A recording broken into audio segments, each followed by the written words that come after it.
Iya, kita ngobrol santai dulu ya, Restu, bareng dengan Dr. Agus Mahfud Fauzi, MSI, Sosiologi Politik Universitas Negeri Surabaya UNESA. Kita pengen tahu sebetulnya soal tradisi mudik secara sosiologi itu seperti apa sih di masyarakat, yang Iya, memang sudah melekat ya. oke. 2 tahun ini sudah dilarang mudik dan mungkin juga tadi kan Restu sama saya sempat ngobrol-ngobrol. Ini kan peraturan-peraturannya kadang-kadang ada yang bikin ambigu masyarakat, bikin baper, bikin Mm-mm. kesel, KZL gitu ya.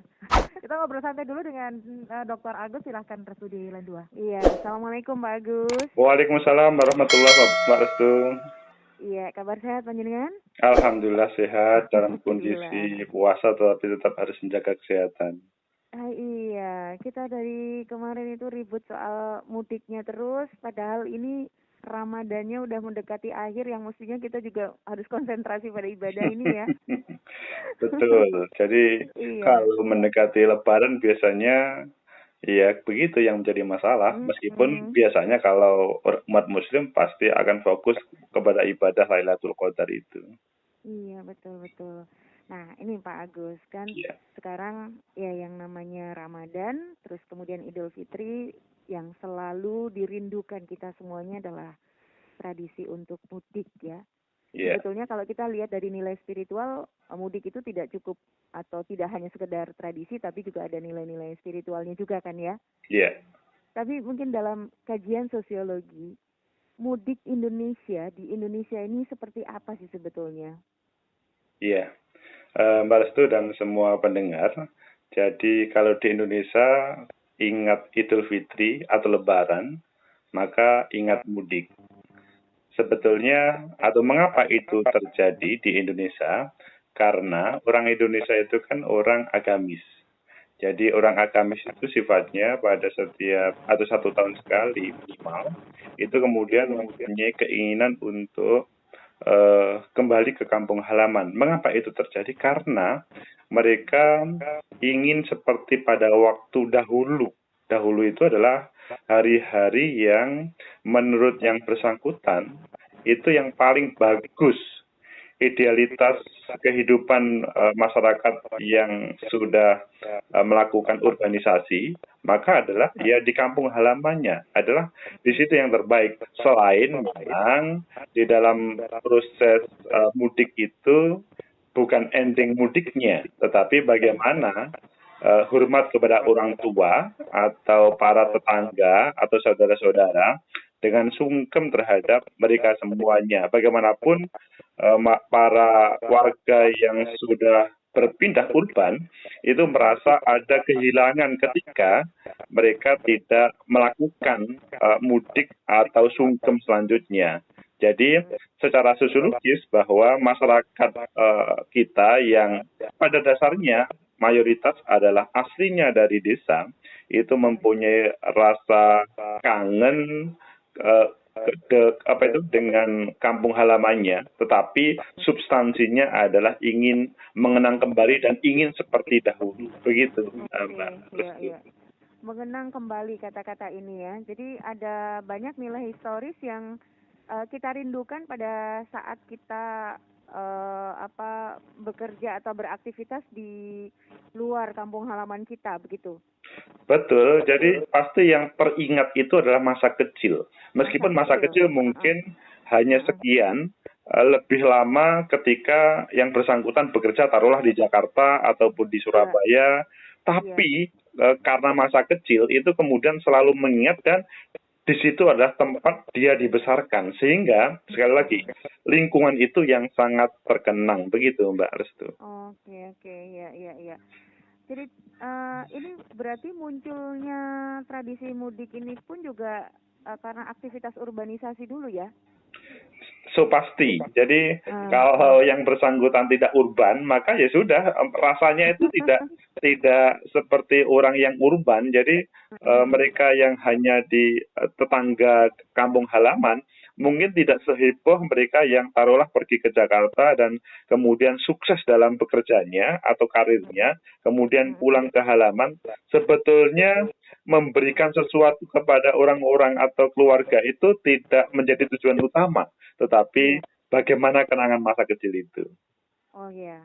saya bisa merasakan ini penjelasan Anda ini membuka memori saya bagaimana senengnya gitu loh ketika kita itu mudik. Saya rasa mudik itu menyenangkan tidak hanya pada saat kita berkumpul dengan orang tua atau keluarga, tapi perjalanannya pun itu juga membawa kebahagiaan tersendiri, Pak Agus. So pasti, karena perjalanan itu kan dinikmati, tidak hanya taruhlah misalkan jarak tempuh yang yang harus ditempuh, tapi kenikmatan dari orang desa menuju orang kota dan sebaliknya. Dia kemudian, wah, seandainya saya tidak melakukan taruhlah pindah ke kota, itu mungkin tidak sehebat pada saat ini. Mungkin seperti itu. Iya, betul. Nah, Pak Agus, ini kan dengan kedatangan COVID, semuanya seperti dikacaukan gitu ya. Tradisi yang melekat dari tahun-tahun gitu ya, jutaan orang bisa berpindah kemanapun untuk kembali ke kampung halaman masing-masing. Yeah. Nah, dengan kondisi ini, kita udah 2 tahun ini mengalaminya. Perubahan-perubahan sosial seperti apa yang Pak Agus amati?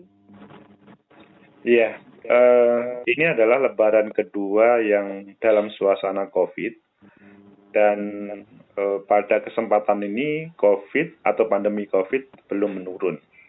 Perubahan yang terjadi adalah ketika pada waktu lebaran 1441 itu dilarang mudik, dan pada saat ini dilarang mudik, sebetulnya masyarakat kita itu sudah mulai menerima terkait dengan perubahan yang ada, bahwa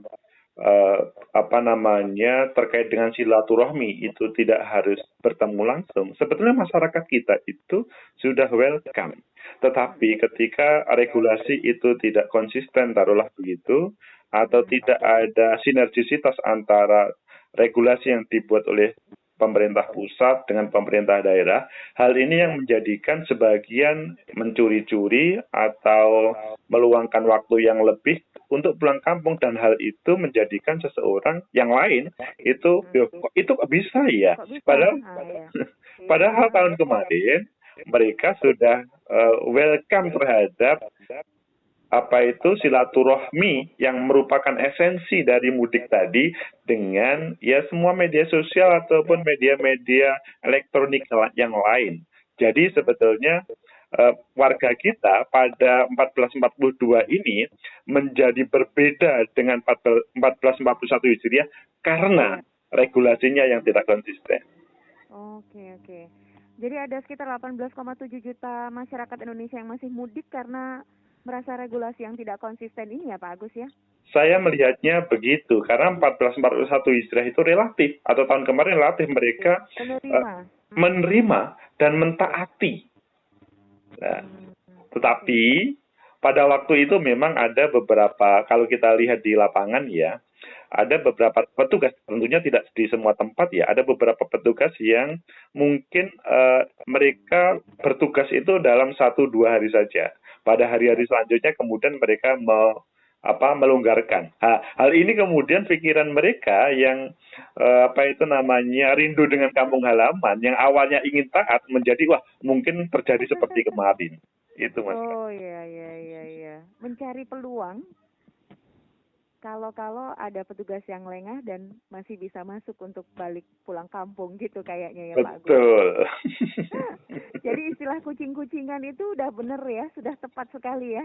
Sudah tepat sekali, apalagi di satu jalur ke sebuah daerah itu kan tidak hanya jalur utama, banyak jalur kecil-kecil yang sebetulnya kalau tidak diseriusi itu menjadi peluang untuk menjadikan orang juga akan ikut-ikutan itu tadi. Oke, baik. Semangat kita adalah memang mencegah ya penyebaran COVID, semuanya kita pasti sepakat ya Pak Agus ya. Betul. Nah kira-kira ada alternatif seperti apa ya Pak Agus yang mungkin bisa Bapak sampaikan untuk mengganti atau ya gimana ya, kalau diganti itu susah juga ya. Tapi barangkali ada alternatifnya untuk tetap kita bisa menyentuh memori kita, tetap bisa memaknai silaturahim dengan keluarga, dengan nilai-nilai spiritual kita, dengan mudik, tradisi mudik di era new normal itu kayak gimana yang tepat menurut Pak Agus? Ya, sebetulnya pada kesempatan ini yang perlu diterapkan oleh pemerintah adalah kalau memang apa namanya membuat regulasi itu pertama harus konsisten, kedua harus sinergis antara pemerintah pusat sama daerah, ketiga adalah penegakan yang serius. Lah, kalau tiga hal itu dilakukan dengan benar, saya yakin warga itu juga akan mengikuti. Tetapi ada satu hal yang tidak dijalankan, kemungkinan ya yang terjadi pada hari kemarin, yang kucing-kucingan itu terjadi begitu, Mbak Restu. Baik, baik. Saran Anda kepada masyarakat seperti apa nih? Kalau kepada masyarakat sebetulnya, Mbak Restu, masyarakat itu kan intinya adalah pada hari H itu beliau bisa sungkem, bisa hormat, kalau lainnya juga bisa menyisihkan hasil kerjanya untuk keluarga, orang tua, dan tetangga. Lah, mungkin pada Lebaran kedua di masa pandemi ini, apa yang diharapkan atau diinstruksikan oleh pemerintah sebetulnya bagus kok diikuti, apalagi pandemi COVID belum selesai. Seandainya masyarakat semuanya ingin dalam suasana tidak terancam oleh pandemi COVID itu, ya lebih baik di rumah saja, di rumah masing-masing tidak harus mudik, tetapi tetap semua media sosial bisa digunakan. Begitu. Dimanfaatkan ya untuk saling menyapa keluarga, keluarga inti dan lain sebagainya. Betul, Mbak Restu. Baik. Pak Agus, saya terima kasih. Tadi sudah disampaikan kita ngobrol santai. Mudah-mudahan membawa semangat kita yang luar biasa ya. Baik, Mbak Restu. Nilai-nilai mudik yang ya melekat ini tidak hilang sekalipun dengan cara baru. Jangan sampai masyarakat kemudian, ini 1 tahun sekali nggak bisa ditukar, enggak, itu semua bisa kok sebetulnya. Kemarin tuh pun bisa kok sebetulnya. Iya, insya Allah sambil kita juga berharap. Soalnya ada yang, Mbak, ini harus pulang, kita nggak tahu tahun depan kita itu masih ada umur atau tidak. Ngeri banget. Kita positif thinking semuanya ya, dan mudah-mudahan COVID-nya segera berlalu supaya tahun depan bisa mudik semuanya. Semoga begitu, Mbak Restu. Iya, baik Pak Agus, saya terima kasih banyak. Selamat berpuasa dan melanjutkan aktivitas ya Pak Agus ya. Sama-sama Mbak Restu, selamat beraktivitas. Iya, baik Pak. Assalamualaikum Pak Agus. Waalaikumsalam warahmatullahi wabarakatuh.